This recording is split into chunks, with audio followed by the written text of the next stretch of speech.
Blue Circle of Death. There it Blue Circle? is. Yeah, we're live.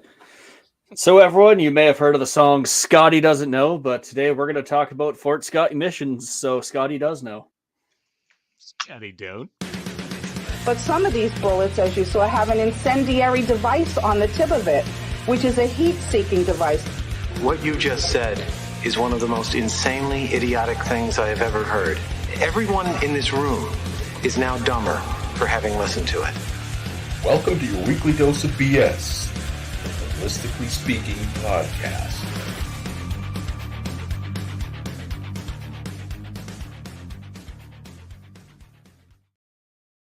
I apologize for that. I watched Euro Trip last night. A classic. That's all right. If he leaves in like 30 seconds, you'll know. Well, no. Oh, I'll be getting letters and all on that one. Yeah, I'm sure you will. All right, Scott. Scotty. Jesus. Grant, how you doing tonight? I'm doing good, guys. Thanks for having me on. I'm a simple son of a bitch. Kind of lovable, but simple. Scotty don't know. All right. Yeah. Should we get the formalities out of the way right away here, Mike? Yeah, let's do some of that. Let's do that. All right. Tonight's episode, as always, brought to you by EM Precision Rifles in Leduc, Alberta. Building Canada's finest precision rifles. Find Shane and Steve on Facebook, Instagram, and on their website at emprifles.ca. And we are also brought to you by Bolt Action Coffee, bringing specialty coffee to the precision shooting world. Order coffee and merchandise at boltactioncoffee.com. Bolt Action Coffee. And call sign 66, Canada's best rifle training. Welcome to the Brotherhood. Book a course now at callsign66.ca and follow them on Instagram at callsign66. That's CALLSIGNSIXSIX. That's pretty good for not actually looking at it. And on Facebook at C/S66. And of course, everyone knows and loves Odell Engineering. Pick up a Canuck shotgun or Bergara rifle from your local distributor and tell them Phil sent you. Look them up on Instagram, Flakebook, and on their website at OdellDuringLimited.com. I keep forgetting I still have that flake book there. I love that. Hey. And Apex Optics. When you buy Apex, precision comes standard. Not necessarily my speaking prowess. Check out all the fine I'm going to start again. Apex Optics. Precision comes standard. Check out all the fine competition rifle scopes, red dots, and binoculars at apexoptics.co. Be sure to check out all the pre-sale specials for the new Apex Optics binoculars and red dots. Now, is that still on? Do you know, Mike? I can't remember off the top of my head. Whatever, just go to apexoptics.co, see what's on the list. There's lots of good stuff. We haven't heard anything coming up lately that's new. I know they got a few things in the old cauldron in the back, but I mean, good work takes time, and it's not SHOT Show, so I doubt we're going to be hearing anything for a while. That's probably a really good point. What about TACOM, I wonder? I know there's a few things brewing. But I hear there's some sweet releases happening at TACOM this year. Like, kind of in general across the board? Yeah, or do you mean Apex in specific? I think just in general, people are excited about a few things. Well, I think some I can't talk about, but... Come on, Mike, give us the goods. Give us the goods. That's right. You're in a safe space, whatever that means to you. Your secret is safe with us. That's right. Nancy Vasquez by Rouse pops into the chat. Hola, Banshee. Not that means anything to anybody. Okay. Moving along here. All right. I think it's me. Oh, yeah. That's you. Yeah, I was just going to run right over you, Mike. And we're also brought to you by Ribstone Gunsmithing. Craftsmanship done right. Contact Oscar at ribstonegunsmithing.ca and breathe life back into any firearm. Silky smooth. The Shooting Edge in Calgary, Alberta is also with us tonight. Home of the Sterling Arms R18 and indoor range, training courses, a new 6-lane axe throwing bay, and the One Shot One Spill Cafe. Find them on Facebook, Instagram, YouTube, X, and on their website at theshootingedge.com. And last but not least, we have March Scopes Canada. The Dion optical design of rifle scopes has a scope for all your hunting and shooting needs. Find Doug and Nisa at marchscopes.ca. And the special acknowledgements section, I just like to shout out Park DeRoshi Coatings in Saskatoon here helped us out with those fine shooting platforms, the scaffolding platforms that we used at the CRPS events out at the Twisted Rooster Rifle Ranch a couple of weeks ago, about a month ago, I guess now, hey? And many thanks to them. Second year in a row, support from them. And yeah, hoping for many more. Anyone out there looking for industrial coatings and scaffolding, sandblasting, and painting, look up Park DeRoshi Coatings in Saskatoon. And they have other offices, of course, in Edmonton, Calgary, I believe, and I can't remember where else. Pretty poor shout out. Anything else from you, Mike, tonight? No, I'm just glad to have Grant here. We can talk about bullets. Yes. Just bullets? Well, I guess bullets and the things you put them into. Okay. Cases. All right, Scotty Don't, otherwise known as Grant. What can you tell us about you? Let's start with you first, and maybe a little bit of your background, your history sort of thing, and then how you came to be Fort Scott Munitions or a part of Fort Scott Munitions. Maybe you could clear that up for us. Yeah, for sure. Absolutely. So my name is Grant. I live in Canada, just so everyone's aware. A lot of guys get me confused thinking that I'm American. I don't know if it's because I have the accent or not. I have no clue. All I can say is I get around, so I do pick up on accents as I go.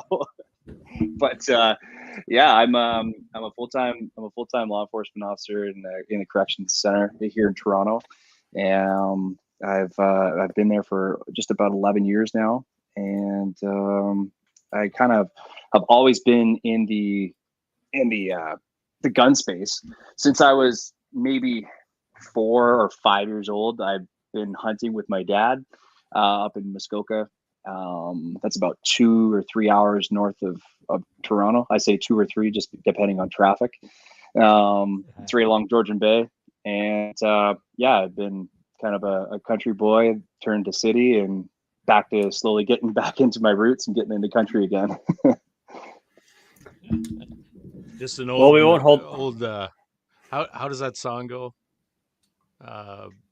Oh shit! What's that old country song? I'm just Country Roads Take Me Home. What one of the 1,000 old country songs? Be a bit more specific. like how old? We're going back to Hank Williams Sr. or yeah. Oh yeah, right about then. Yeah. I'm thinking Stompin' Tom, Tilsonburg. Let's forget I said anything. Carry on, please. No troubles. I've been I was introduced to Fort Scott Munitions about a little over 14, 15 months ago now, and originally was introduced at SHOT Show down in Vegas. My company, I'm an independent contractor. I work for Fort Scott Munitions here in Canada, so I'm basically their Canadian branch, so to speak. I'm a silent partner for small local retail shops, and I allow them to get access to Fort Scott Munitions seamlessly through the border. So my job is not just in sales, but I do a little bit of everything when it comes to helping out with logistics and freight for Fort Scott, making it easier for them to have that transition go across the border. And in a stretch, it's kind of like ammunition drop shipping. So it's nice and seamless for the people that are buying it and the stores that are taking it on. And after that, they're able to have a very easy transition into the end users' hands, which is typically hunters. But slowly, we're finding that this is more of a precision round as well, because it is of its match grade capabilities.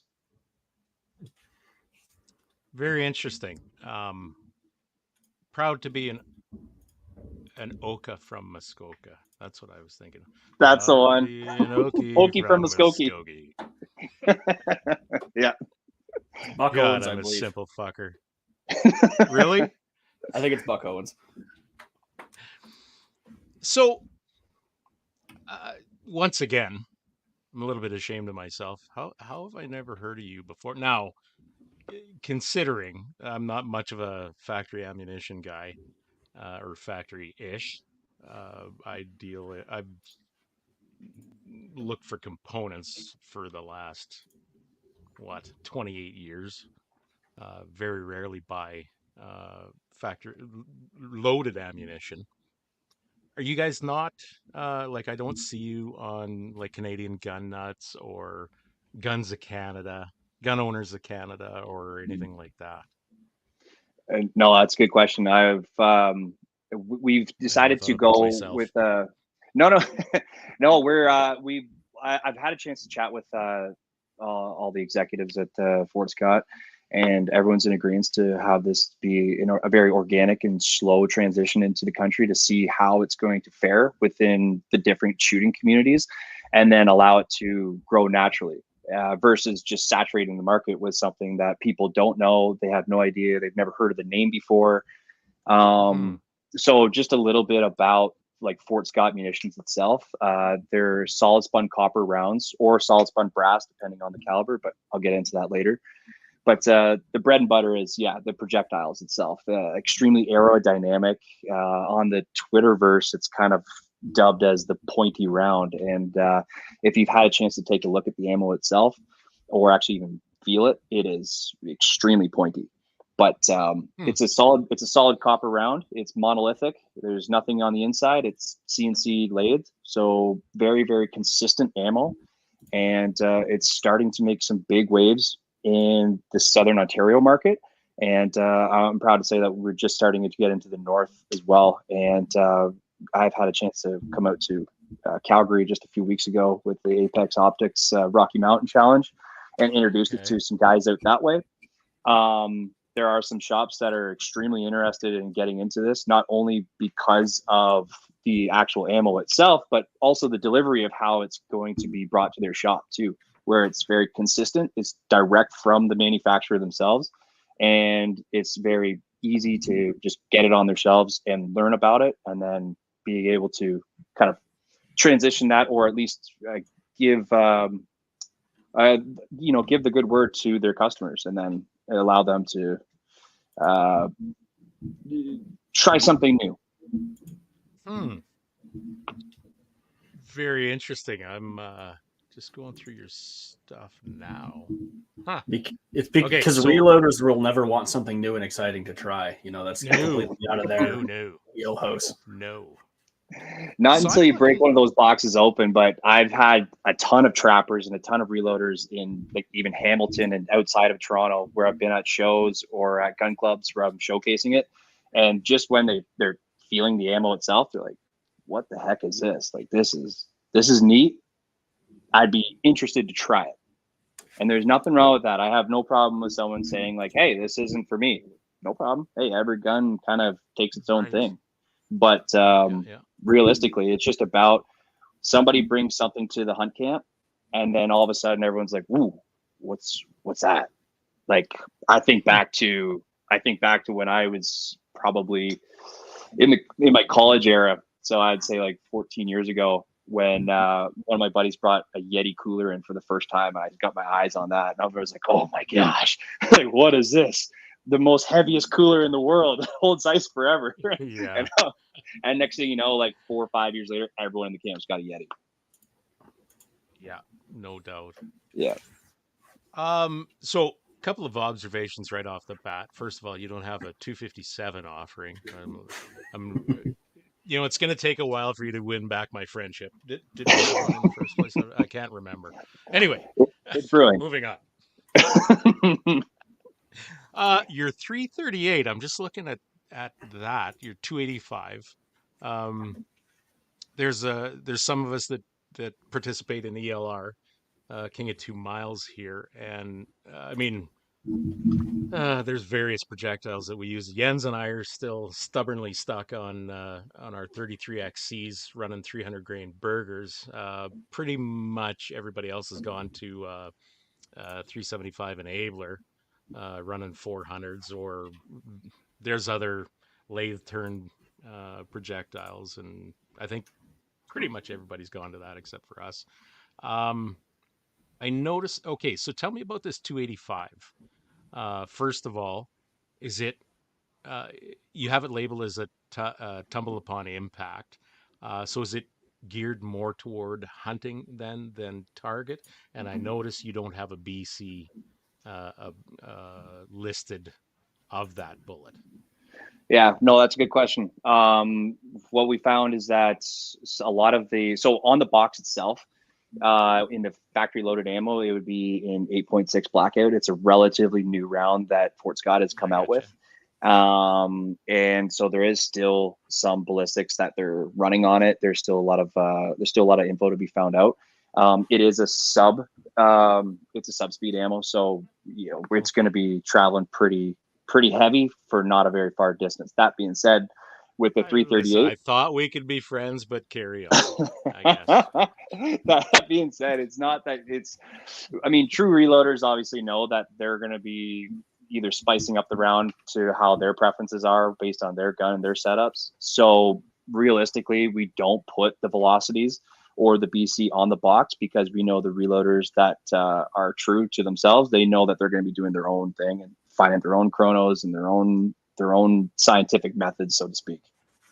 Okay, I gotcha. But So, yeah.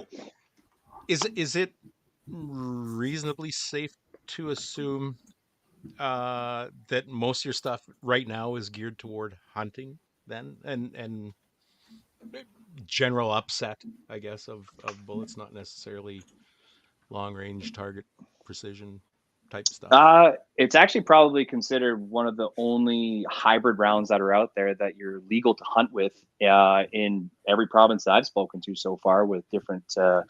law enforcement officers in different various departments, whether it be conservation or actual police departments or wherever. I've had a chance to chat with guys in Winnipeg and Alberta, Ontario, all Ministry of Natural Resources guys. It is illegal to hunt with round. However, with the aerodynamics of the specific projectile that you're looking for, a lot of guys right away are using it for paper punchers as well. But it's not necessarily it's not a plinking round. It's definitely a premium round that you're able to do multiple different things with. Just for example, at the Rocky Mountain Challenge, my company Grantlers Limited, I sponsored 2 shooters that were using factory loaded ammo, and they were in the center of the pack. This was their first competition that they used, and they used factory loaded ammo, and they're somewhere in the middle of the pack of 116 different shooters. So That's awesome. just to Good kind of put in perspective, like I don't want to dump on those guys, because to be quite honest, they did phenomenal with the limited time that we had to kind of prep to get to the show and get our butts out to Alberta from Ontario. But they did a phenomenal job with like the limited resources that like I was able to scrounge up and get over, because as guys know, for brokering across the border in like restricted items, sometimes it takes a little longer than you kind of want it to get there.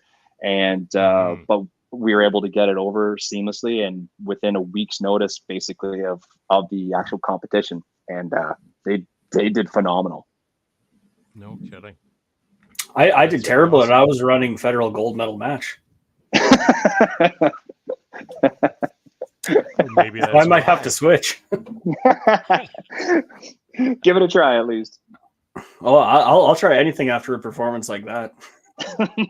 It was such crazy wins, though. I have to admit, like there were a lot of guys that were coming back off the line and they're just shaking their heads. I'm like, "Hey guys, how y'all doing?" And they're like, "Don't even talk to me, man. We don't want to talk about it." There's a beer tent over here. I'm going right to that. Sorry, did I kick us way off course here? I don't with know. my questions? Did you kind of have a route you wanted to take? I'm just scanning through your website and picking up, tweaking Yeah, on yeah. things that are. Feel free to just give me a gauntlet of questions. It's like I said, it's such an introductory brand to this specific brand. Mhm. It's just giving something that's new. Like, I mean, I heard you guys in the last podcast that you did where you were talking about how the Canadian shooting market is like 5 years behind the US. And I right away, as I was driving, listening to you, I was like, I can't agree more. This is quite literally the reason why I got into this business and why I wanted to shift the pain points away from being a 5 year wait to seamless. Like, why isn't it that it kind like just kind of in perspective? It kind of made me think of when I was growing up, before there was Spotify, before there was Apple Music, where like all the kids Yeah. in the city were listening to the pop music, and then like 6 months later, all of a sudden it came up to my high school parties where I'm thinking like, oh, have you heard this song? Like, we found this song, and they're like, city kids are like, no, you're an idiot. I have no idea what you're talking about. Like, this is old now. This Justin Yeah, Bieber is no way shit. old now. Like, we're listening to something different. Oh, please don't tell me you listen to Justin Bieber. No, no. No, Definitely not going to be friends now. no, I just had to throw a little Canadian reference there, but I'm more of a Tyler Childers kind of guy. I like to sit There we around the go. campfire. Yeah, campfire and maybe a little glass of whiskey or just a beer.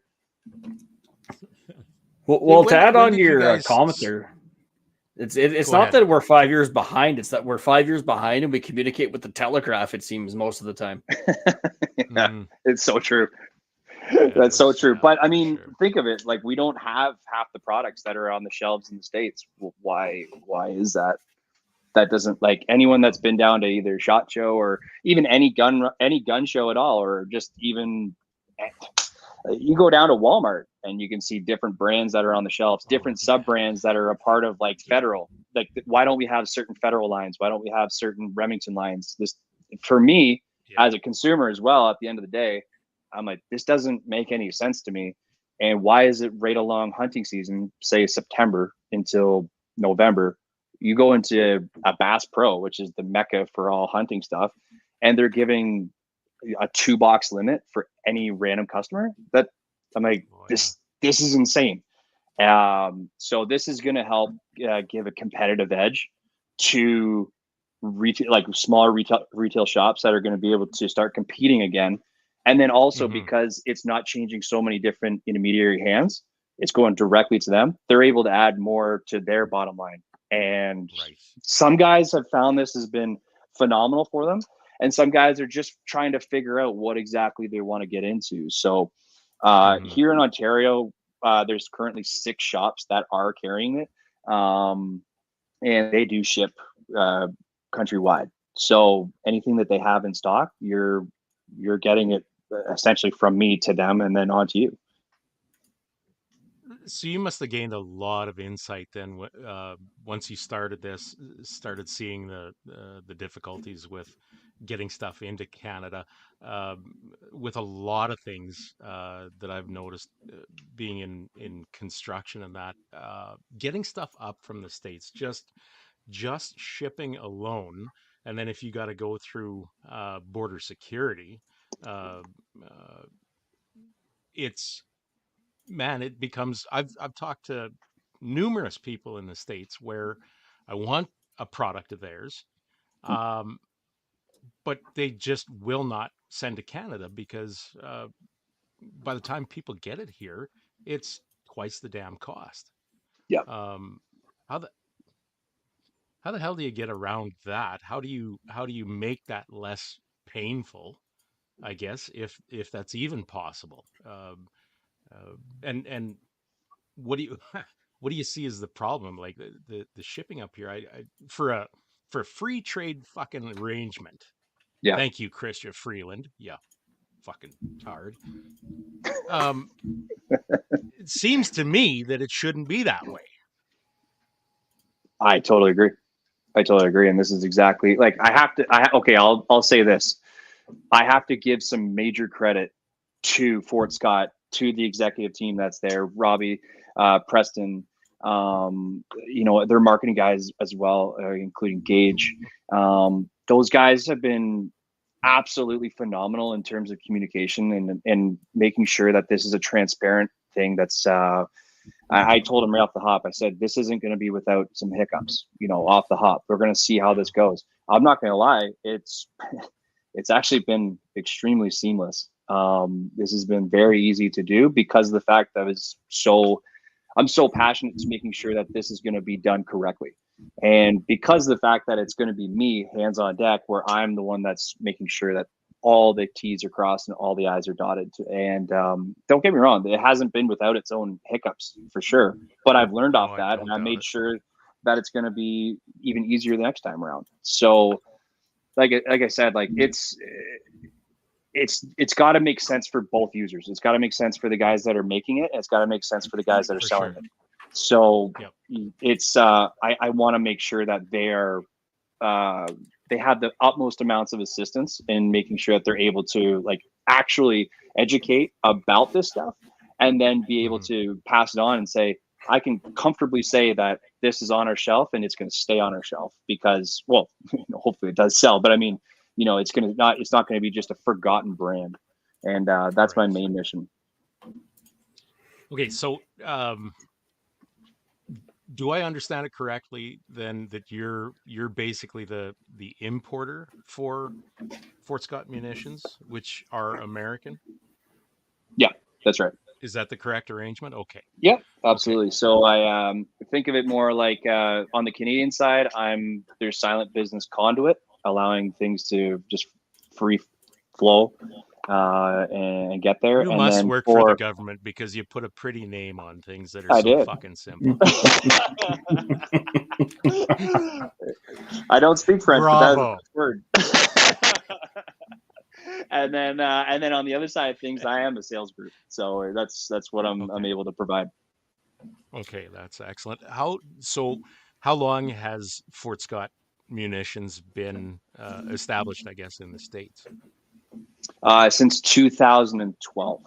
So they're a relatively new company in the grand scheme of things too. Like they're not, but they're growing rapidly. They're growing.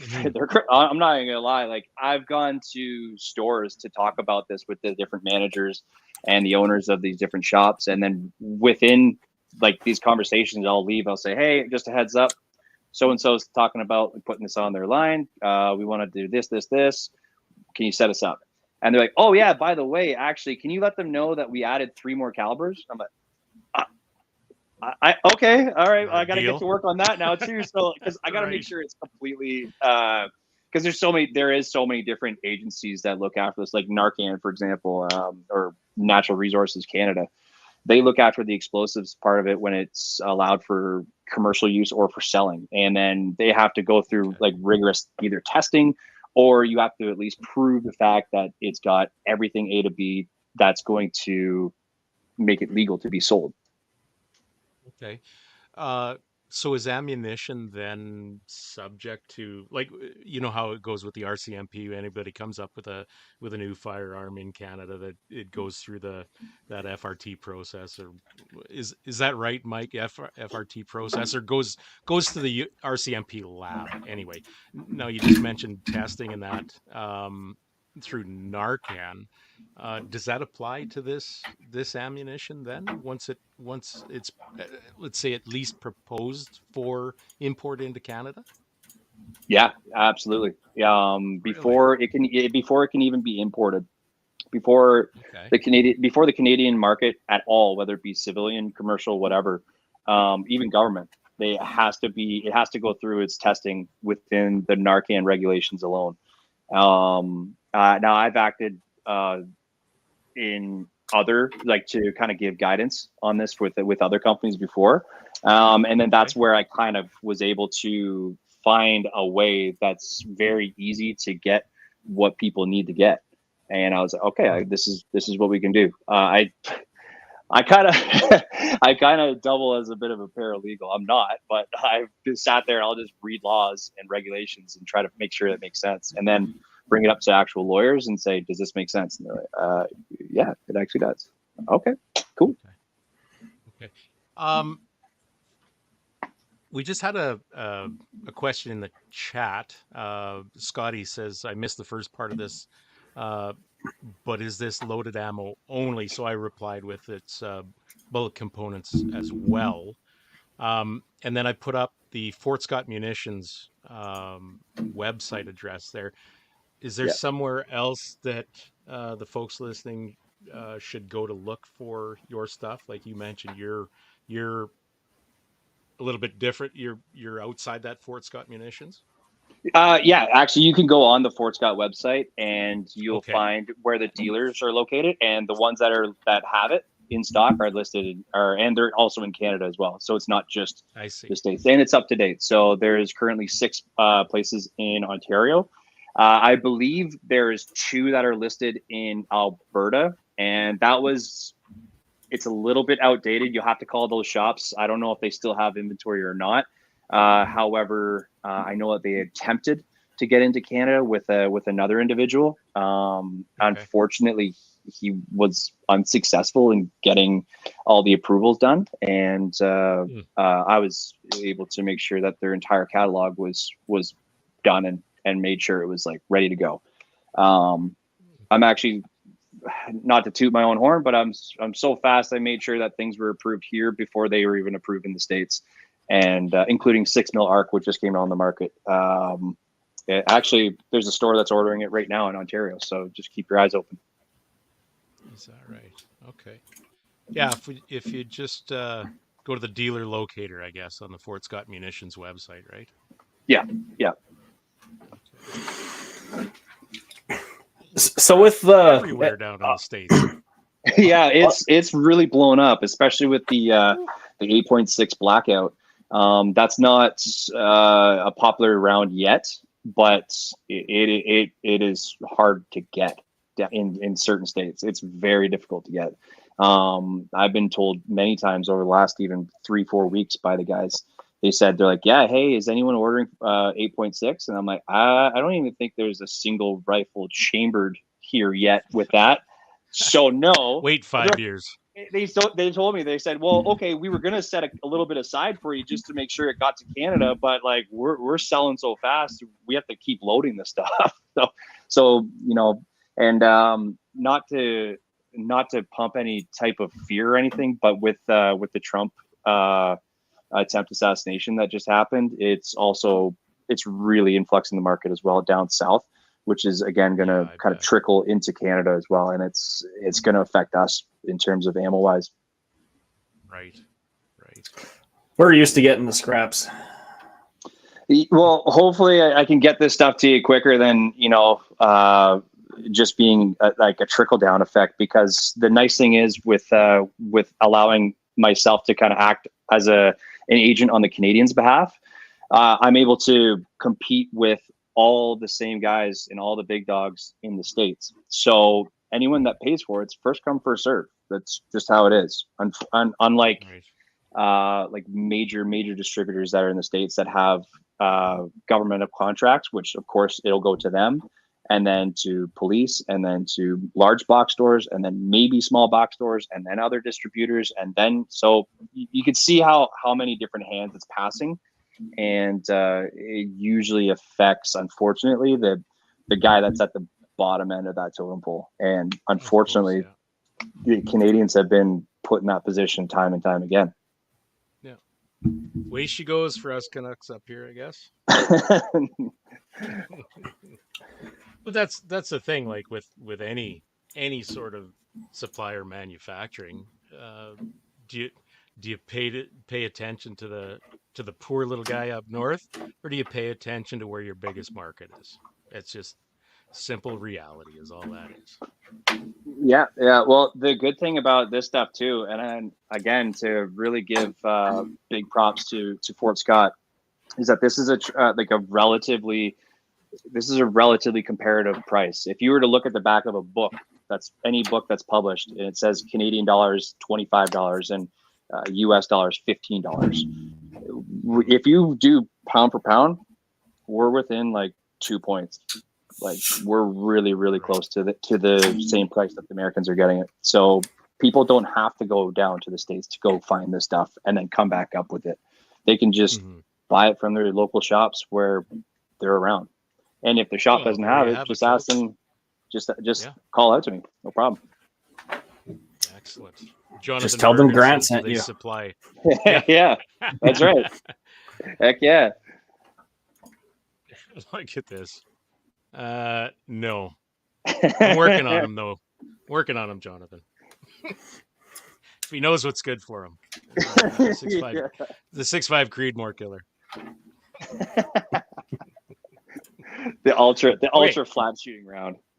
Yes. I like it.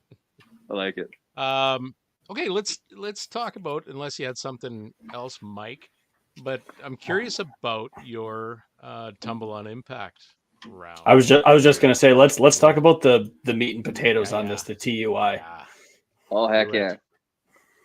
Yeah, so it's, on every Hawk box you're gonna Tui? see the the Hawk Tui. We gotta coin that. I like that. That's good. I don't know. Has We're enough time passed for that yet?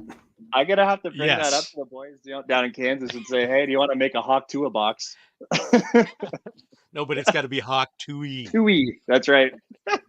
I love that. I didn't even think of that. May get some shirts made. That's right. Yeah. Well, okay. So on every box, you're gonna see it says TUI, and then underneath it says tumble upon impact. Now, again, this is a match grade ammunition, so you're getting sub MOA within 100 yards of most factory rifles. And in the States, one of the things that they have to do, just to kind of put in perspective of that, is when they're testing their firearms or when they're testing their ammo to be sold commercially, they have to go through what's called a 5-gun test. So what Fort Scott does is they actually will list, if you go ahead and look on their website, it was on their old catalog. I'm not sure if it is now, but you'll actually see the rifles of which they used to make sure that it was going to go through 1,000 rounds of testing before it's even touching the market at all. So people are a little bit more confident when they're going like, well, I don't know if this stuff's going to work with my gun. Like, it's my barrel length, it's this, it's that. Fair enough. No, again, like you do you, no problem. Right. But guys will get a chance to be like, okay, well, I know that this is going to work in a Ruger. I know this is going to work well in a Mossberg. I'll try it at least. And then when they start knocking down massive bucks, they go from there. But yeah, again, so the tumble upon impact it's a flat shooting round, very aerodynamic until it gets to its target. And then when it hits a water-based substance or a soft tissue, so e.g. muscle or organs and stuff like that, that's when it actually starts hydroplaning and starts tumbling through. So you get it's a lot more of internal damage versus external. Say, for example, like a ballistic tip or a polymer tips, where they typically explode on impact, and then they go in and they frag out inside the wound cavity of a moose or a deer or bear or whatever it may be. So this holds its integrity a whole heck of a lot more. There's no plastics, there's no lead, it's completely copper or brass, and you're getting ethical kills with what you're shooting as well. What kind of results are guys seeing with like, you ever had someone call and say, hey, I lost this buck, it was your bullet's fault? Or has it been pretty consistent across the board because of the CNC process that you need to make these? It's pretty damn consistent. And I will actually tell you a story about that. So there's about it was maybe a month and a half ago. I sent some rounds out to a friend of mine. His name's Robert. He's a guide in just outside of Winnipeg, and he had a client that was coming up that was using 270, and I had some 270 on hand, so we shot the breeze a little bit, and I said, "Do you want me to send you some rounds and you test it out?" He goes, "Actually, yeah. Do you have any 338 LeBoux?" And I was like, "I'm not letting you sample 338. That's too expensive for me." I was like, I'll send you some 270. And he goes, "No problem. I got a client that's going to be shooting black bear during black bear season." So he the way the story goes and the way he told it to me is that I'm just going to pull up the picture too, so it's there. But it was the last day of the hunt, and he had his shooter come out, and he saw a beautiful black bear. It was something in the range of 300 to 350 pounds.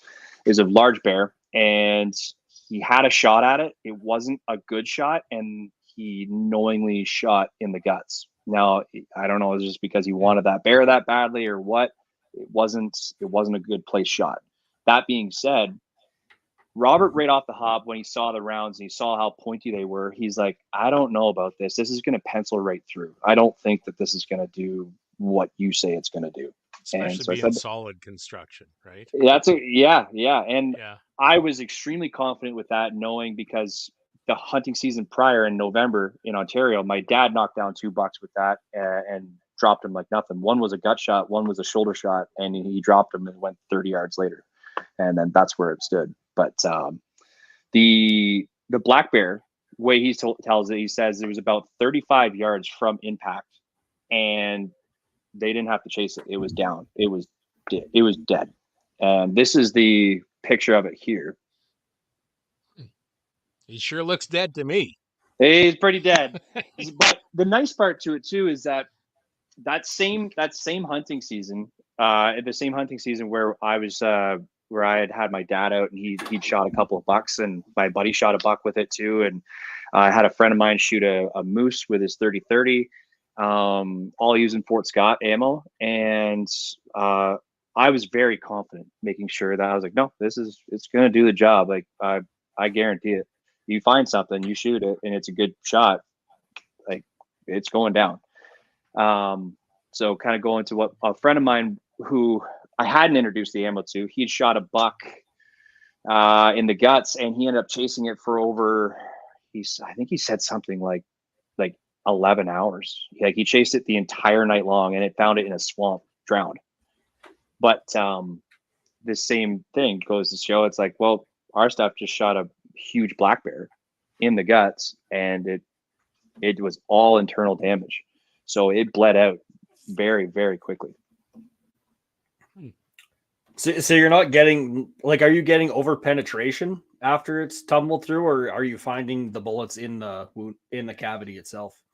That's a great question. I've had a lot of guys ask me the same thing. So because of its tumble, and typically within whatever animal size, say you're going rib cage to rib cage, if it doesn't hit bone, it's automatically going to start its tumble right through. And what it's doing is it's parachuting and dumping energy as it's going through. So it may go through, but there are police departments in the States that are using this stuff. And I've had a chance to do some testing with some local law enforcement here just outside of Toronto as well, where we actually have ballistics gel and we go pound for pound with their stuff.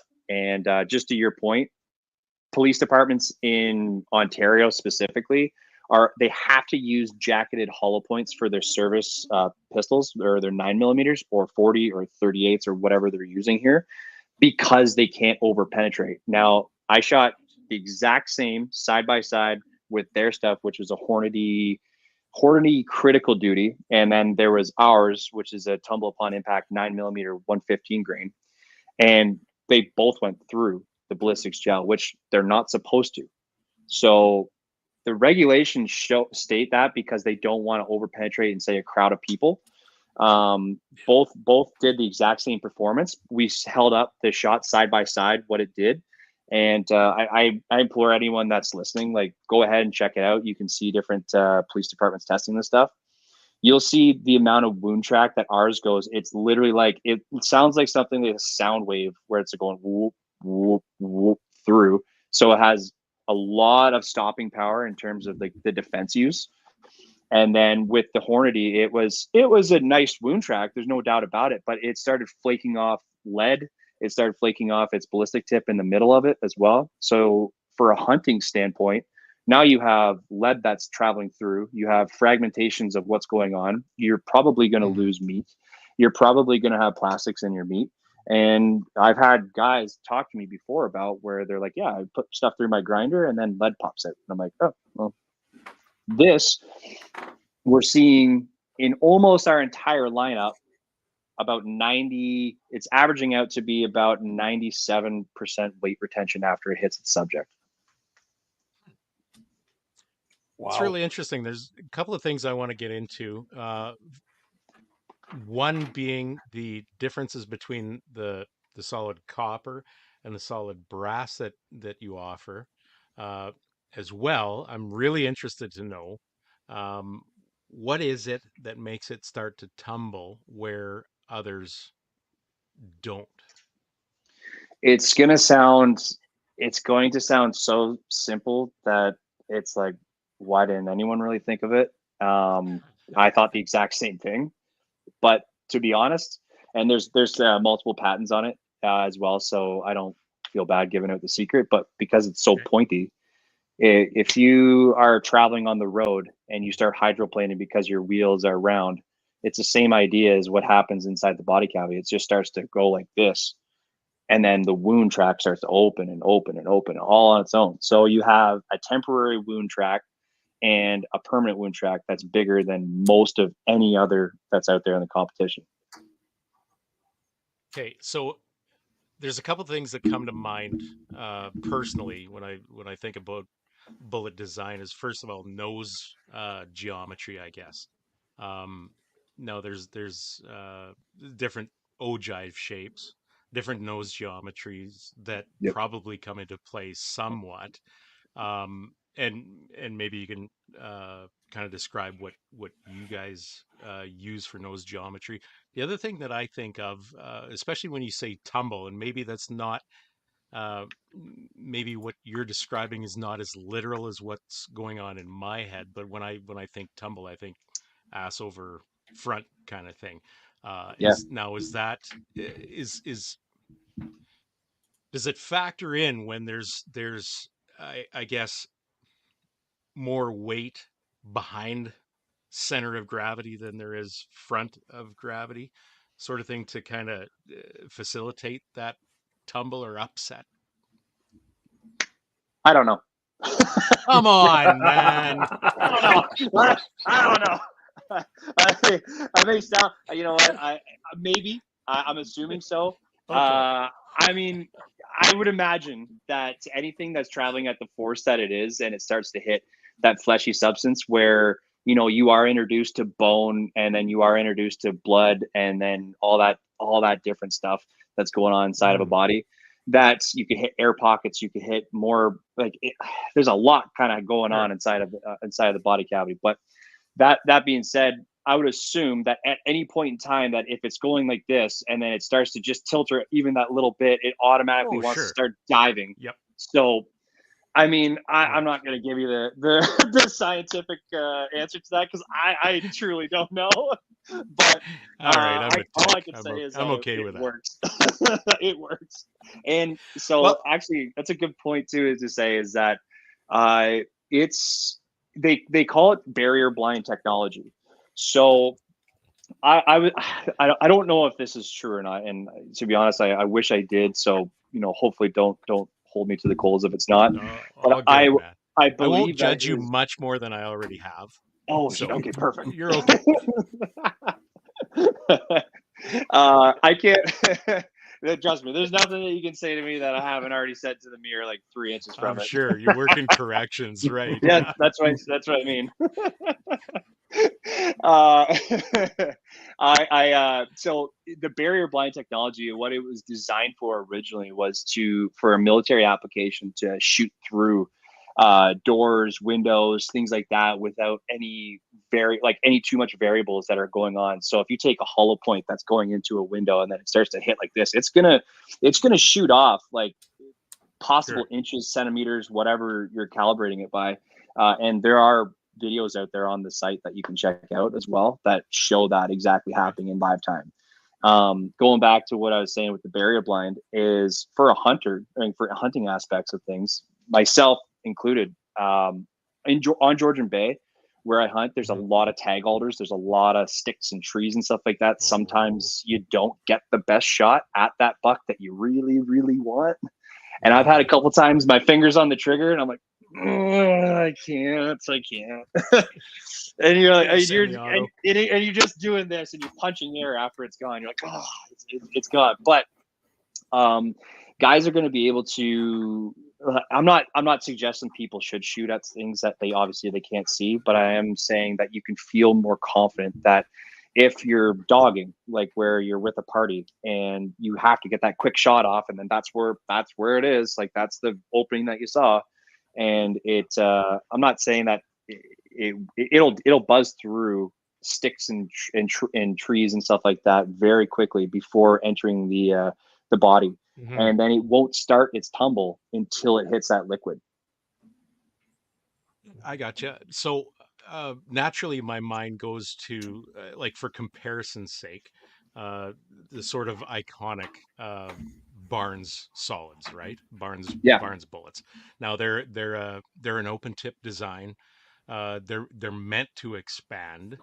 I mean, my personal experience, I think a lot of guys will agree that you got to drive them hard to get them to open up. Now, these bullets here, are they an open tip design or are they closed tip, like fully yeah, lathe turn, no open tip at all? Is that must make a difference then for the tumble effect yeah. versus the open effect, I guess.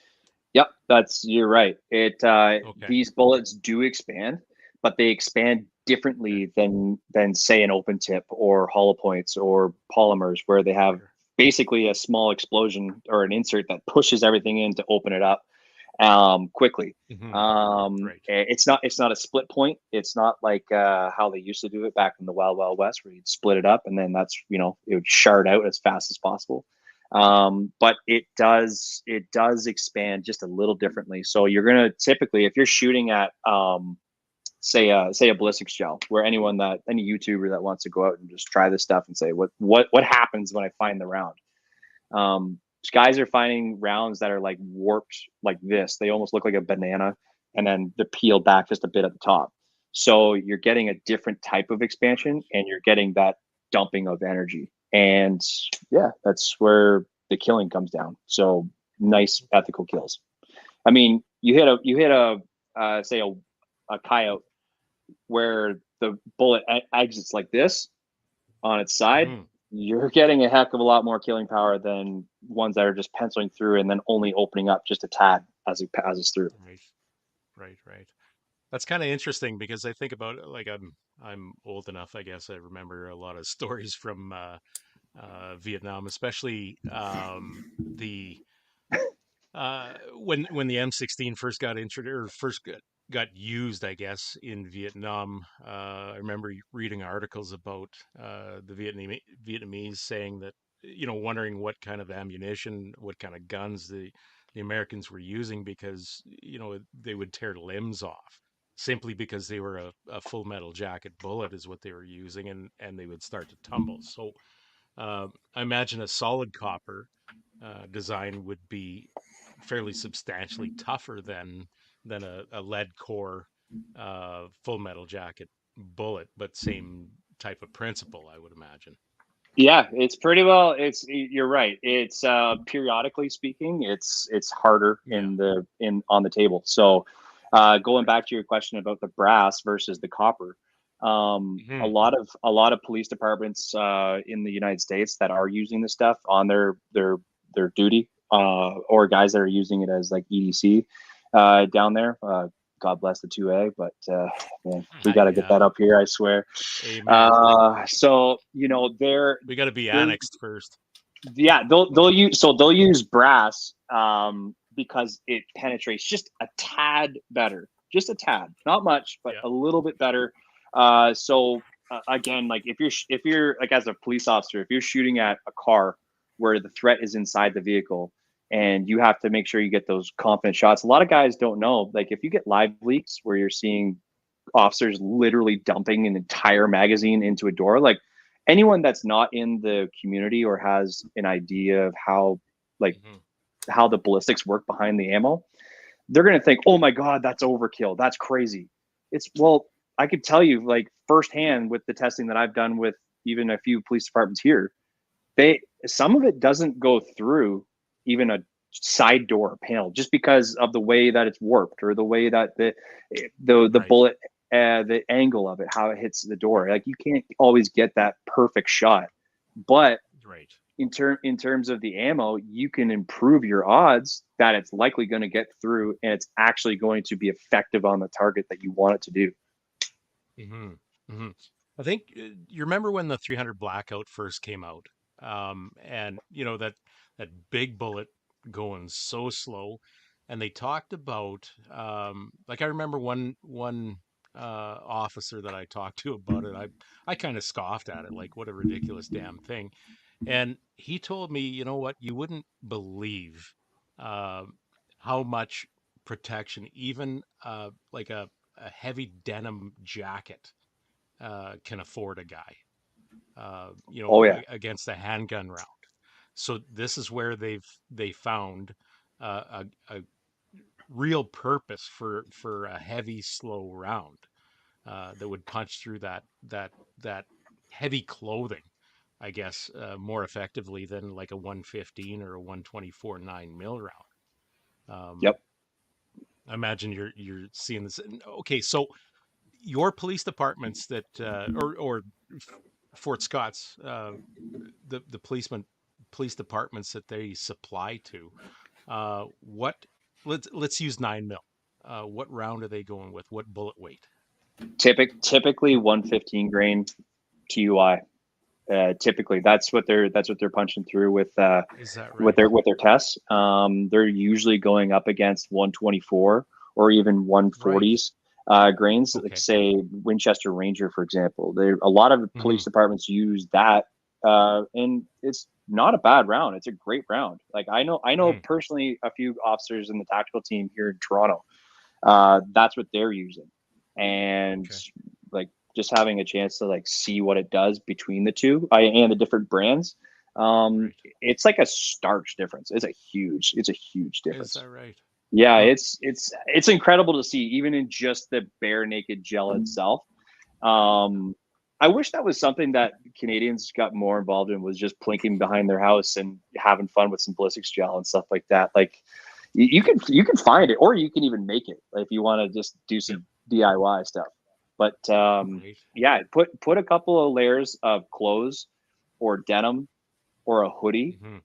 You're right. Like it makes a massive difference because of the fact that when it bites, that bullet bites, especially a hollow point, it wants to Hmm. open up as fast as Sure. possible. So that way it doesn't over penetrate and you get a lot of knockdown power, but you're sacrificing a whole heck of a lot of effectiveness, especially for guys like, say, I mean, Ontario gets pretty cold. I know Alberta gets pretty cold too, but like there's a lot of guys that'll just layer up, and Yep.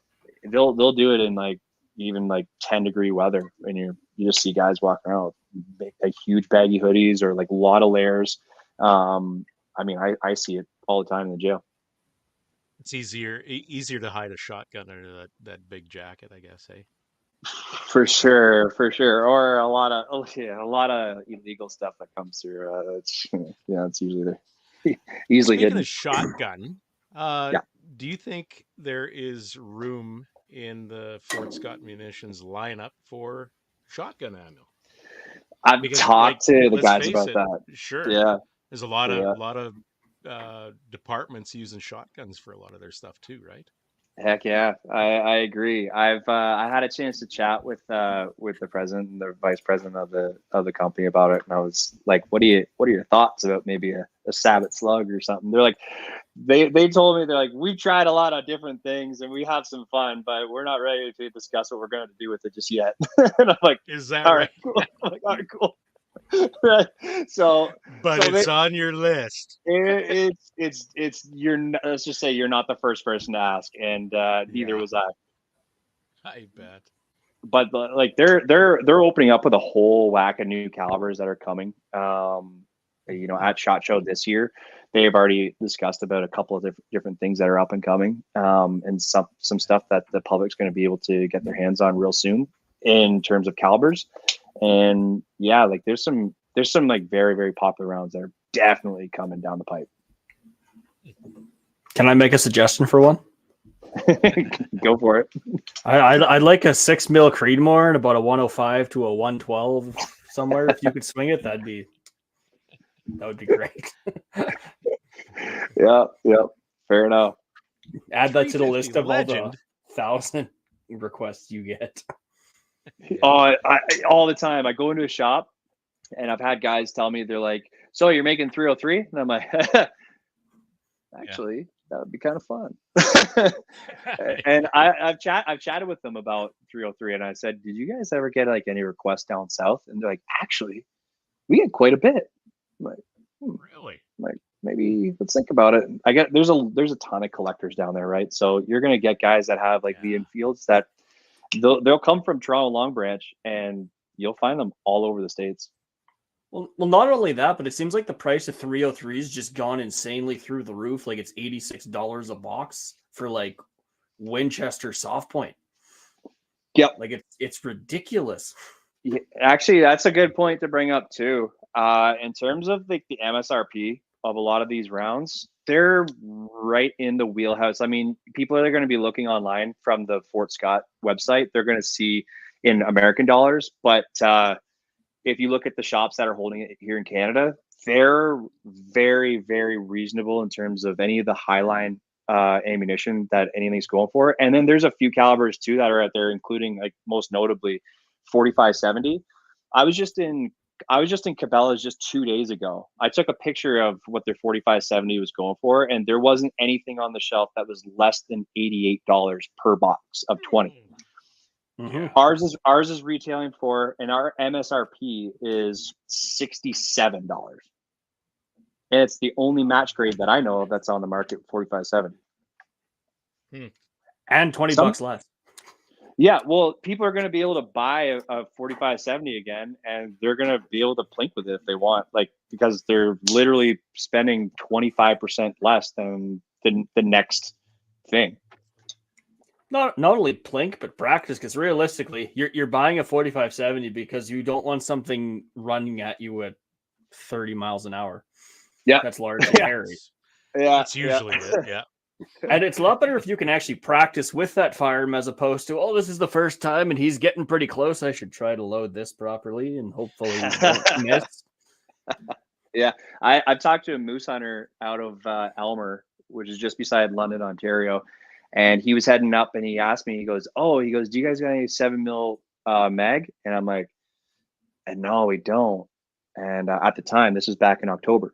I said, no, we don't, unfortunately. He goes, oh, shoot. He goes, well, I got a 30-06 and a 4570 I want to bring up as well. I said, okay, I can bring you over.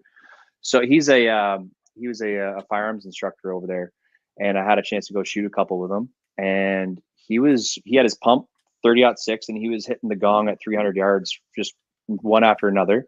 And then he tried out the 4570. He's like, all right, I'll bring both these guns. And the same reason what you said, like the 4570 was his just in case. And he also had a couple he had a bear tag to go up north too. So he's like, oh, this is my bear gun and this is my moose gun. Because fuck you. Why not, right? Right.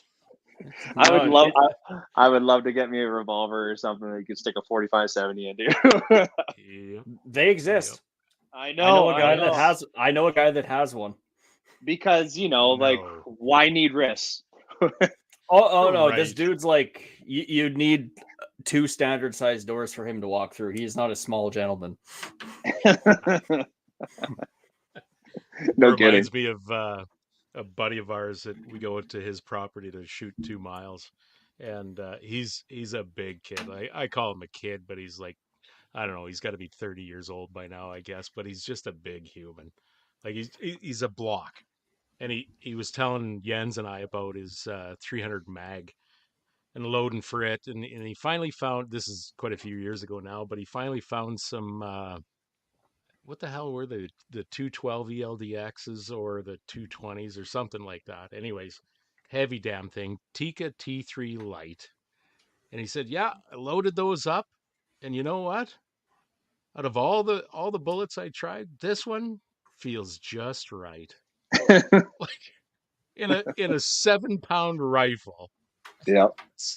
Imagine the kick on that sucker. Oh God. yeah, I can. I had a 300 mag when I had a 300 mag. I bought that, I don't know, maybe 10 years ago or so. I couldn't find ammo for it. So I sold it to my buddy because I was like, hey, you want this? And he's like, yeah. I'm like, good luck finding ammo. I got 3 boxes for you. This is what's coming with it. Right. Use them wisely. Just I jump used on to, Team 300 PRC. Yeah, Yeah, No right. way to go. Yeah, yeah. I used to take a 358 Norma mag up to the Yukon when I guided there, and shooting 250 grain spears out of that thing. And it's an old Husqvarna with a synthetic stock, and it weighed probably just a hair over 8 pounds with the 3-9 Leopold I had on it at the time. And that son of a bitch, oh my God, you knew it when it lit off. It was just absolutely crazy. But man, I felt nice and safe in grizzly country. I'll tell you that. No kidding, man. That is an absolute dream hunt for me to get up in the Yukon, Northwest Oh, Territories. Like, it's gorgeous, absolute man. dream for me. Yeah, yeah. Oh, yeah. So Derek, maybe you know already, but he routinely goes up to the Northwest Territories for work and that. And I'm jealous as hell. That's I mean, aside from dealing with the bugs all the time, that doesn't Oh, yeah. appeal to me at all. Heck yeah. So, one other thing here, just getting to the end of your catalog, uh, there's Buck Commander ammo. So there's 308 and 6.5 Creedmoor I see listed right now. Nothing else unless I'm missing something. But what's the difference between the Buck Commander and the other ammo in like 308 and 6.5 Creedmoor? That's a good question, actually. So they have 2 specific exclusive grain weights that they have. So the 308 round is a 165 grain, and the 6.5 Creed is a 140 grain. Now, Correct. That was a test you passed. nice. Congratulations. We're buddies again. Yes. Yeah, yeah. So yeah, those two rounds are exclusive to the Buck Commander boxes. They work directly with the Buck Commander crew as well. Okay. So yeah, Uncle Si has shot a couple of bucks with those last year. You know, Jason Aldean, he's on the crew. Luke Right. Ryan, just some guys that come to mind right away. So I don't want to put anything on it just yet because it's not solidified. But all I could say is that they are very interested in coming up this way, specifically into Alberta for a hunt and like the Fort Scott Nice. team. And with that, we've talked to them about a potential collaboration with those guys. It's not That's solidified fantastic, yet, man. but Yeah. we're working on it. I have 2 guys that I'm currently, or excuse me, I have 3 guys that I'm currently working with to create a YouTube channel with, and we've just started getting a little bit of a following on our Instagram page, blackstone.x. And those guys are some of the hardest hunting and fishermen that I know my entire life. I grew up with them. They are phenomenal. They're great guys. They're just like your everyday. They work hard. They play hard. They live and breathe country. That's who they are. And I've had to put them in touch with the Fort Scott team, and It's they've showed some interest to it. So hopefully we'll see something like that come through. I'd love to see mhm. some more, not to say celebrity hunters or shooters and stuff like that, but just to Yeah. at least bring more awareness to the Canadian wild and with what it has to offer. Because I mean, I say this a lot, and unfortunately, like I work for them. I hate our government. Man, I love our country. Man, like there is Oh, just nothing better to it. isn't that yeah. You know what? I would have beat feet long ago, I think, if it weren't for the country. And even most of the people in it, it's Yeah, just our government is a it's just a I don't know, just yeah. hey, You don't even have to fucking say it. I group of think that there's pieces enough. of shit. Yeah, I was gonna say you don't even have to say it. Everyone has already mumbled those words about 15 times a day under their breath, and Yeah. whether it be from just everyday life to our industry Well, I specific, know. and What to one of my like what our whole yeah, what our whole country was founded on. Like at the end of the day yeah. was hunting and fishing and outdoorsmen and just being a part of nature. Being inside, not sitting in your basement talking to people on the internet. Yeah. Well, I got the skulls up there to prove it that, you know, I do actually go outside. I bought them at a flea market, though. You know. Excellent. No, Yeah. they're Little legit. They're legit neighborhood kills. garage sale. Yeah. Okay, I have two more things, Yeah. and then I think I'm saturated. Um, 223 ammo. So you've got several offerings there, and I'm just looking at some for coyotes. Some of it, like the 40 and 50 and 55 grainers. You've got 65 or 62s and 70s, I think. Yeah. Yeah. So I'm just wondering. So I think a lot of this stuff would be good for, smaller game like deer and that.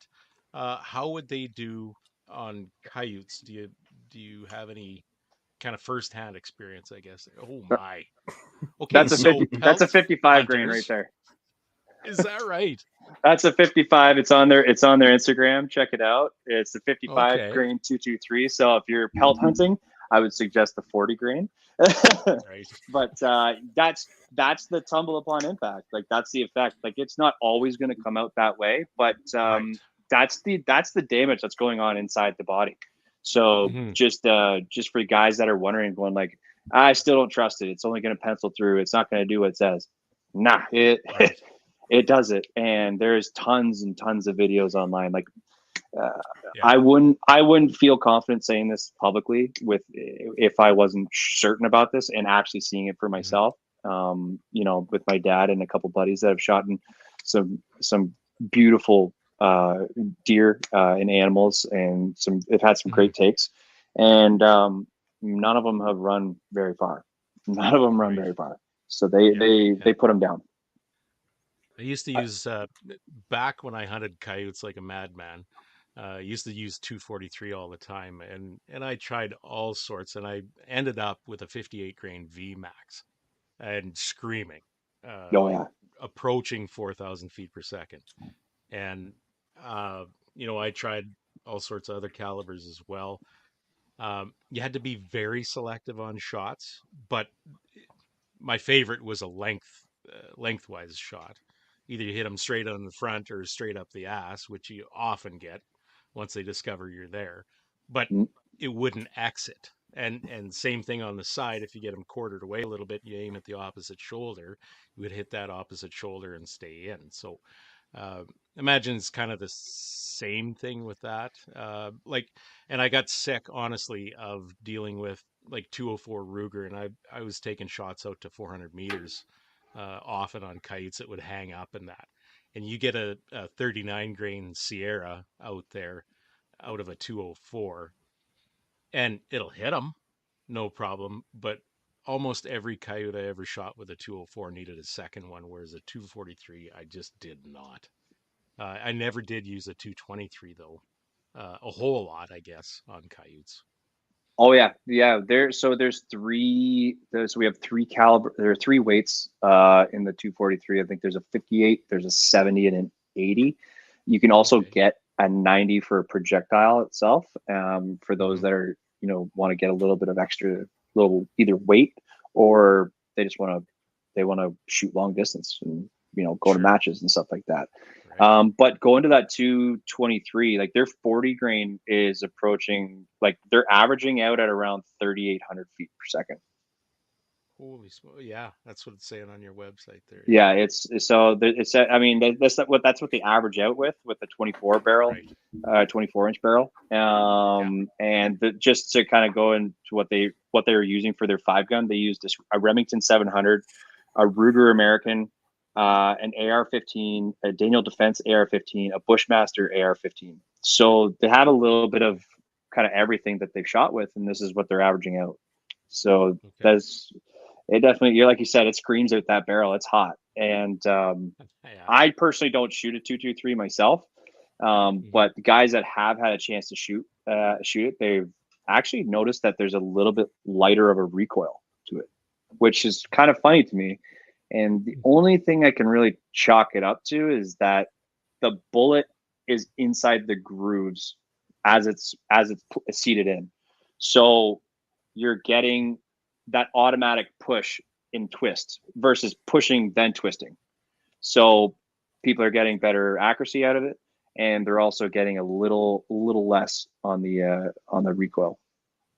Can I call a friend on this? I'm going to dial up Brian Litz right now to get his take on this. Go for it. No, no. That sounds way too sciencey for me.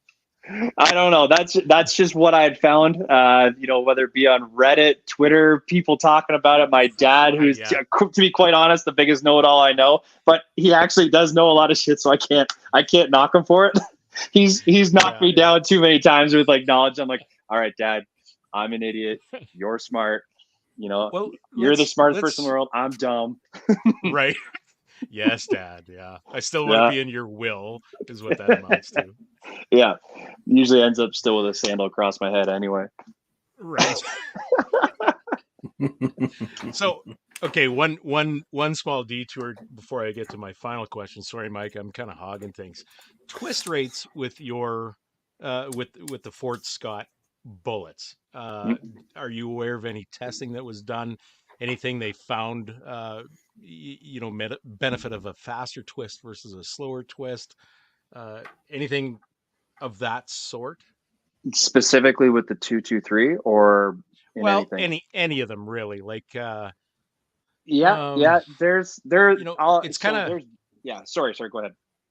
well, I was just gonna say it's kind of common knowledge with a monometal bullet, like let's just use solid copper for now, that it's lighter than a cup and core bullet typically for the same diameter and length. So Yeah. normally to get to like let's use a 223-55 grain cup and core um, is going to be X length, but you get a 55 grain solid copper, it's going to be a little bit longer because you're restricted to that diameter. So oftentimes that requires a faster twist. I'm just wondering if Fort Scott has done any research into that because of the different design material design, I guess. Yeah, that's a good question. I've brought that up with the guys as well, and they have done testing with a lot of different rifles and a lot of different barrels, twist rates, the whole bit.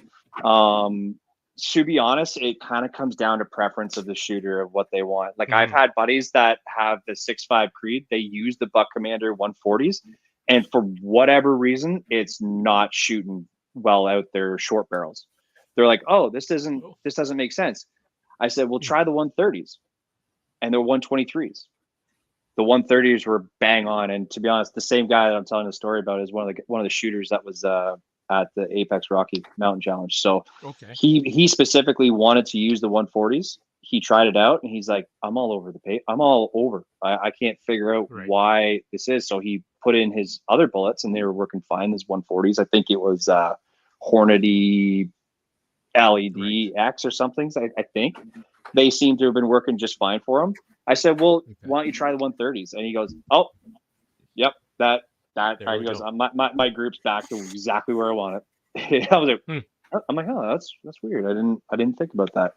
And and so yeah, we actually all three of us we talked about it. Excuse me, the two of us along we chatted with the Fort Scott guys, and they're like, "Yeah, sometimes the weights just they don't really favor certain twist rates."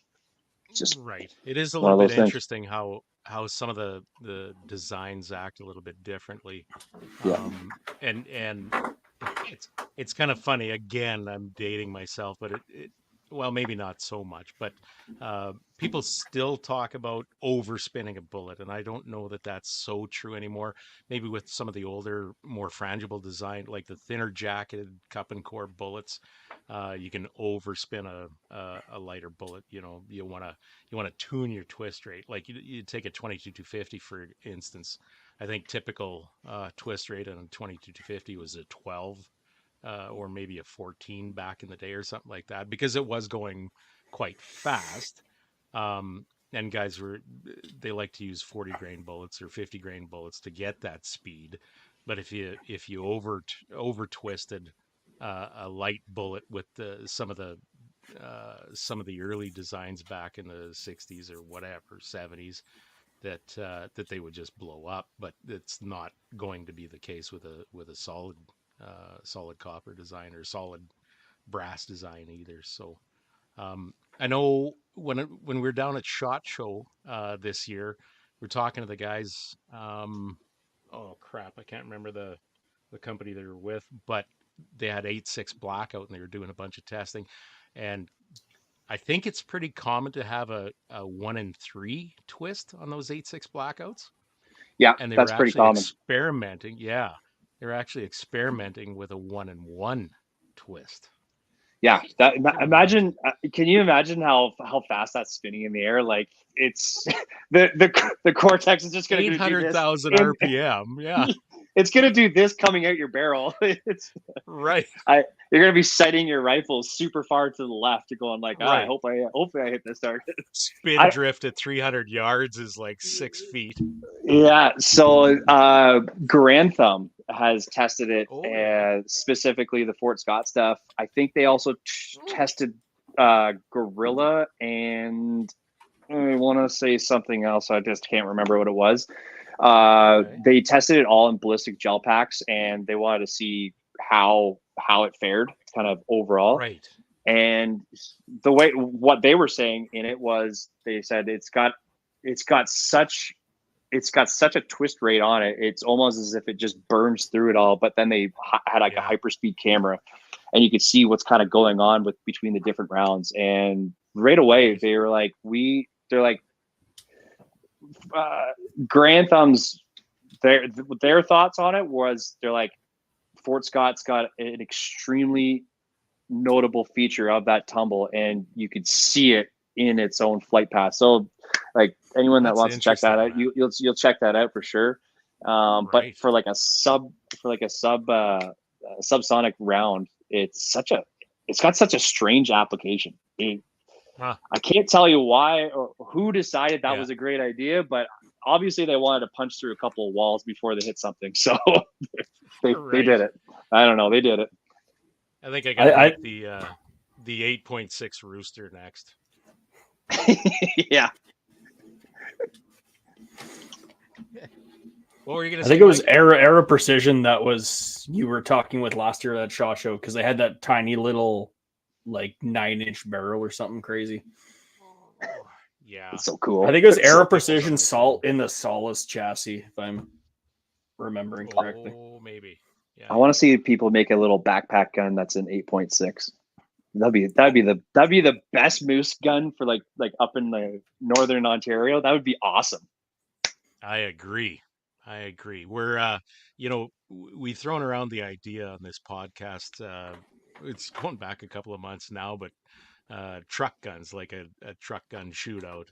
We started on it, and it kind of fizzled, once match season began. But I think we better pick it up this fall after things calm down again, and Oh heck yeah! do a whole compilation of different truck guns. And I truly believe that the 8.6 blackout or some variation of should be in that lineup.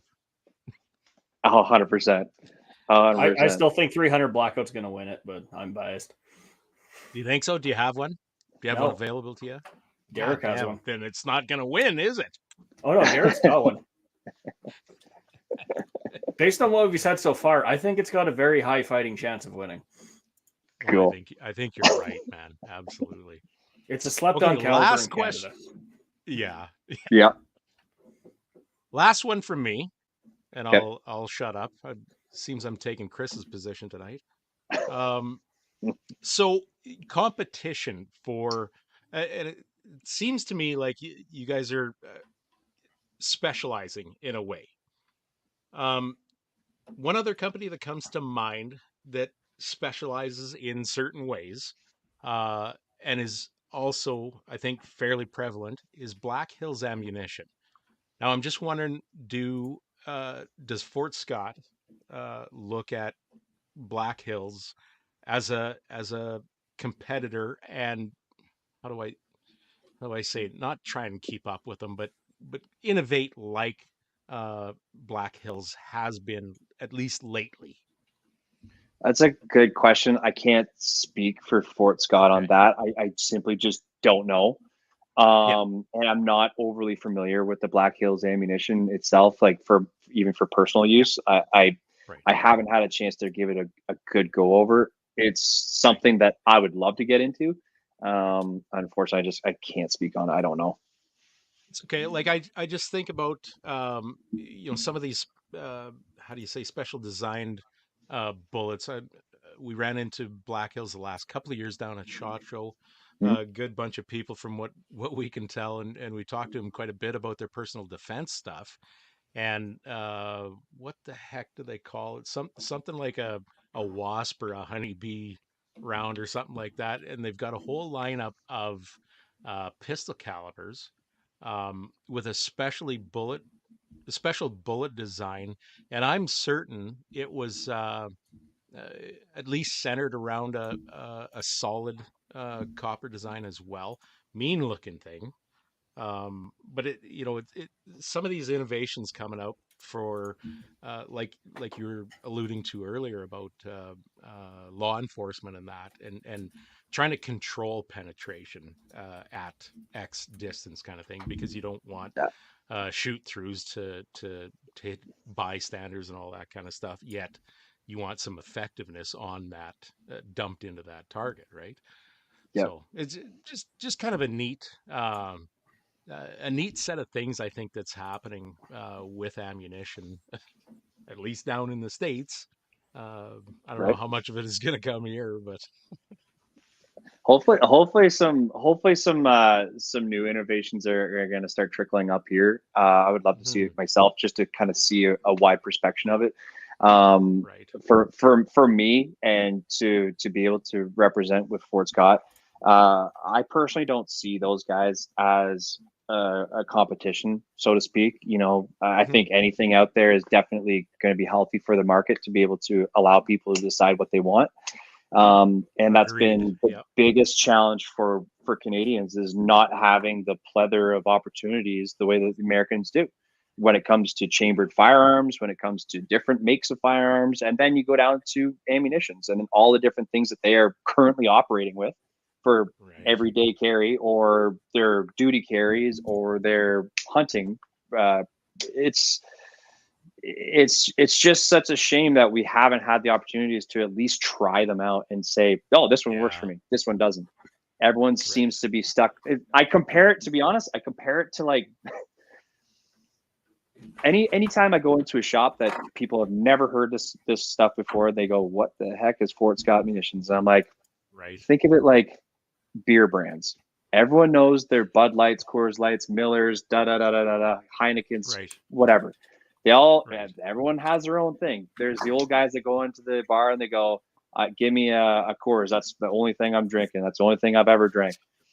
Right. Whatever happened, and then all of a sudden the Canadian market shifted massively in beers, and then all of a sudden craft beers are like the new thing. And there's new generations coming up and they're going like, well, I really like this, I really like that. And you can't get it in certain parts of the country because it's just small batch. Well, Yeah. it's kind of the same thing that's kind of happening with us. Is Mm. we're a relatively small company and new in the game, and we're making big waves in the States. We're making big waves in Ontario anyway, and we're going to start pushing it a little bit further west, and we're going to see what happens with the market there and allow people to at least test it and say, I like this. Yep. And they may like it for different reasons, whether it be for hunting, whether it be for competition, or if they're just maybe want to get into YouTubing. There's Right. so many guys that are out there that are purely just like, I want to do the stuff, but I'm not, Right. I don't have enough to work with. So it's like, Yep. oh, I'm gonna do soft points. Okay, that can be beaten to death in one day, Amen. right? You get yourself a Yeah. couple of ballistics gels. Market yourself for like $150 with ballistics gel.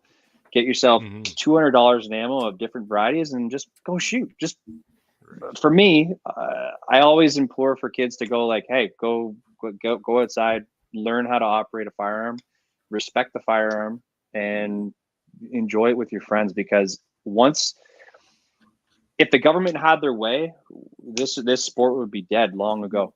Oh, And we you need got that right. this next generation to have an interest in this that's going to be beyond what their granddads once had before. So Right. for Fort Scott being really a pioneer in the craft ammo market in Canada, this has given them a whole new face of their company, of where they're like, yeah, we're the first ones in Canada that's different than everyone else that's out there. Mm-hmm. Which is Hmm. for me as an enthusiast, that's cool to me. It's up for Absolutely, people man. to decide if they like it or not. And I personally think that once a few hunt camps have it and they knock down a couple of big bucks, they're gonna go, Right. what is it? Now faces are gonna, what is this stuff? Agreed. Yep. Yep. Fully agreed. All right, Mike. Anything from you? Or I have got a I question sufficiently about. hogged it all? Surprisingly, you did miss something, and I want to bring it up. Yeah. Oh, With the TUI, is there like a velocity threshold it's got to be in? Because we all know with like expanding bullets, they have a butter zone of you want to be going X amount fast by the time you actually make contact with that animal. Does this TUI have any sort of velocity restrictions, or is the range fairly wide with it? As far as I know, it's fairly wide. I personally don't know myself. I'm a factory box shooter, so if if it's on the box, it's probably okay. For guys that are reloading, they're gonna find their own kind of sweet spot with things, and when it hits an animal, it hits it like a truck. Yeah, it realistically doesn't mind the caliber of it either. So just a side note to that, go on YouTube, check out the Fort Scott guys that all went over to Africa. They tested out their stuff. They tested out their 7mm mag at the time, which was back in I think it was last September, last October, and they tested out their 7mm mag. They brought 30-06, which for guys that have hunted in Africa and different parts of the world, it's not exactly like the most recommended caliber because it's kind of small. One of the guys shot a 2,000-pound African eland, which is like a gigantic cow with horns that twists up its head like this. They shot yeah. one shot, 30-06, in the shoulder blade, and it dropped it. Wow. So 30-06. 30-06 busted through its shoulder blade, entered in the body, and it killed it right there. It jumped up, it walked maybe 5 steps, and it fell down. So and that's a 168 grain. So guys that are moose hunters that say that they have to have a 200 grain bullet, they don't. No. Moose are big babies. Fair enough. Really, really big babies. Yeah. So Excellent. I got one last question for you. Since all the Canadians are trying to reinvent the semi-auto, and everyone, doesn't matter who it comes out, we get 223, and that's basically it. What's one caliber you would like to see that's not 223 with all the new semi-autos that we're reinventing? 6mm arc. Thank you. You heard it here first. I want a 6 arc. 6mm arc in a semi-auto for coyotes. Think about it. So I don't know if it's as of 3 months ago, maybe 4. We were the only ones that are approved to be sold on the shelves in Canada, and that was before they were even approved in the United States. I have it on good authority that there's a shop that's going to be carrying it in about 3 weeks in Ontario. Kidding. So you will be able to cool. get 6mm arc as ammunition. We are going to be here. We're already preparing the load right now, and you just got to get the gun to get it. So once the chambers start coming out and the different brands of gun makers start setting it up, maybe we'll see some bolt guns. Maybe we'll see some AR style guns or some semis that come out. But hopefully this opens up new opportunities for gun makers in Canada to be able to go, okay, let's try something new. I don't know about anybody else, but I know like our sponsor EM Precision, they've chambered several rifles in 6 arcs and have had great success. Now I know these are bolt guns, they're not semi-autos, and You might find it surprising, Mike. I don't have many arguments against a semi-auto 6-arc. It is the like optimal combo in my opinion. They're flying down south. That's from what I've been told. Yeah. They're flying down south. Like a I know, lot of I've people are been- getting into it. I've been drooling Hmm. over it for quite a while. We're gonna have the 90 grain available in factory loaded stuff I think coming. that's a good spot to be with a 6-arc, Yeah. to be honest, for what I know about it anyway. Because I think Mikey was shooting 6-arc at Apex match. I think he Oh, probably really? was too, yeah. Yeah. Oh, cool. Cutest little brass. It's so nice. Those Well, things are. compare I that can't to wait a- to see how velocity on those. Those are going to be fast. Yeah. Compare that to a 6BR though, like just a straight BR, not a dasher, not a BRX, BRA, whatever. They're damn near the same, aren't they? But do they come in semi-auto? No, a BR is much too refined to be fed through a semi-automatic firearm. So I'm actually going to be talking to the Crusader Arms guys this weekend. They're doing a match in Niagara. They have the Niagara Region 3-gun that's happening. There's a store there, Nos Outdoors. It's going to be as well. They're carrying Fort Scott munitions, and so I'm going to be chatting with a couple of the boys there. And we're going to talk about, well, I'm going to be throwing a suggestion out there to get that crypto gun that they got coming. I'm going to see if they can put that in 6-arc because I cannot wait to see what it looks like. I'm so excited for it. I'm so pumped for it. I'm like, so what's different about it? And they're like, the magwell. I'm like, what else? Right. Like, yeah, the You're- magwell, you're- pretty well. I'm like, how do you get away with that? That's amazing. Your splined mag. Either way, I think that they're awesome. They're great guys to chat with. Good. I met a fellow named Corey that's there. He's designing some of their barrels and whatnot. Like they got a lot of really cool things that are upcoming.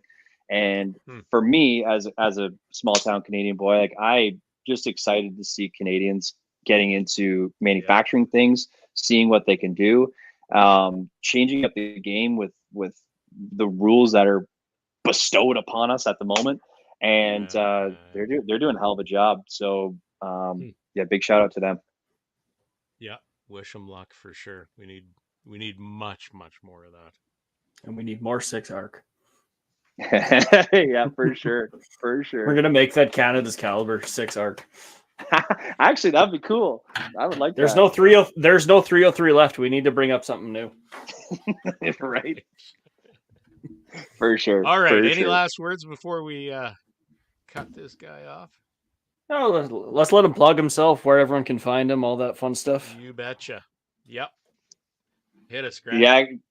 Yeah, guys. Thank you very much again for having me on the pod. This has been awesome. I had a chance to meet you, Mike, in person in Alberta. There, that trip out on its entirety was honestly not only just a highlight of my year so far, but for probably the last decade of my life. It was so much fun. That was my first time in the prairies, so it was just phenomenal. The country out there.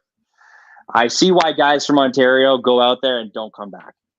I do want to shout out a couple of the guys, Chris and Steve, who are the two shooters that were out there as well. They absolutely had so much fun dealing with the Rocky Mountain Challenge and with such a short notice and whatnot. Huge shout out to Van, Carly, Madeline, Matt, and the entire Apex Optics crew. They threw a hell of a match. It was so much fun. For me, it was my first time seeing one, and for them, it was their first time hosting one. And to be honest, it was so seamless. I mean, guys had their challenges of what they were doing, whether it was the tall grass or the wind or this or that. But like, on what planet or on what land do we live on where you can go hunting and you're waiting for a moose in the freezing cold and nothing comes out, and then there's 100 people shooting on the line at once and a moose walks out while they're shooting? Really? Oh man, it was insane. Yeah. Mike, did you see that? Yeah, well, we had one on when the RO shot. He popped out on us too. That's what I'm saying. Like, I think it happened a couple of times. I'm thinking, like, I'm coming here. I'm gonna go hunt some moose here. This is so much easier. Everybody meet Morley. Yeah, absolutely. So the shop that those guys are from is Fishing World out of Hamilton. Big shout out to those guys. The other stores that are carrying the stuff as well is East Hill Outdoors in Orono, S&J Hardware out of Belleville, G&G Gunworks, which is out of Napanee, Al Simmons Gun Shop in Hamilton as well. They've been in business for over 60 years. They just again, I've already mentioned NOS Outdoors too, out of Niagara, and everyone that I've met and I've gotten into this business with was because of Fort Scott Munitions, and because I had a chance to talk to them. And to be honest, it was by complete fluke. And I won't get into too much of that now. It's an entirely different story. But they've been just salt of the earth, great guys to deal with, small town boys, and it's just such an easy collaboration that worked out for so many people. And hopefully this is changing the way that people do business. Right on. I see Barton's was on your list in is it Prince George? Grand Prairie as well. Grand Prairie, sorry. Yeah. What the heck does he call it? I haven't had a chance to go out to those guys. I think that was one of the shops that originally tried out the projectiles. Because it's a little bit easier to get across the border. But that being said, too, it's not without its own red tape and loopholes and so on and so forth. So any shop that wants to reach out to me, my company name is Grantlers Limited. Grantlers, GRANTLERS. So reach out to me. I'm pretty archaic at the moment. I don't have a website at the moment yet. It's under construction. But feel free to reach out to my email, which is contact@grantlersoutdoors.com. So feel free to reach out to me, and hopefully I can help you guys out. And I will put as much passion into your shop as I have with Fort Scott, because what works for you guys is ultimately what's going to work for me and for Fort Scott. Perfect. That's awesome, man. Thank you. No, thank you guys again. Huge. No problem. This is a good one. Stick Almost around. an hour We're just going 45. to close it out. Hey. Almost an hour 45. That was a gooder. All right, we're just going to close it out. Grant, stick around after we log off here. For now, for all you listening, please check out the show at facebook.com/BS podcast. Leave a review. Let us know how we're doing, not how I'm speaking. Send us an email with any questions you have, suggestions for future guests, anything like that. Email us at info@bspodcast.ca. And once again, a massive shout out to all of our sponsors. Without these folks supporting us, we wouldn't be doing this every week like we do, or close to every week, I guess. Jens, that's for you. Shane and Steve with EM Precision Rifles, Miles Carey and Cappy with callsign 66, Duncan and Rob at Bolt Action Coffee, Phil Odell at Odell Engineering, Doug and Nisa with March Scopes Canada, and you know what I just realized? We're missing one person here. Vanya and Carly with Apex Optics, and Oscar with Ribstone Gunsmithing. It's not on our list. I should put him there, hey? You should add that. Oh, wait. J.R. Cox at the Shooting Edge. Home of the Sterling Arms R18. All right. Thank you an immeasurable amount, you guys. And thank you, everyone, for showing up today to listen to us blather on. Thank you, Grant, for being here. Thanks, Mike, for showing up. No thanks for those other two duds. All right. Have a good night, everybody. Night. But some of these bullets, as you saw, have an incendiary device on the tip of it, which is a heat-seeking device. What you just said is one of the most insanely idiotic things I have ever heard. Everyone in this room is now dumber for having listened to it. Welcome to your weekly dose of BS, the Ballistically Speaking podcast.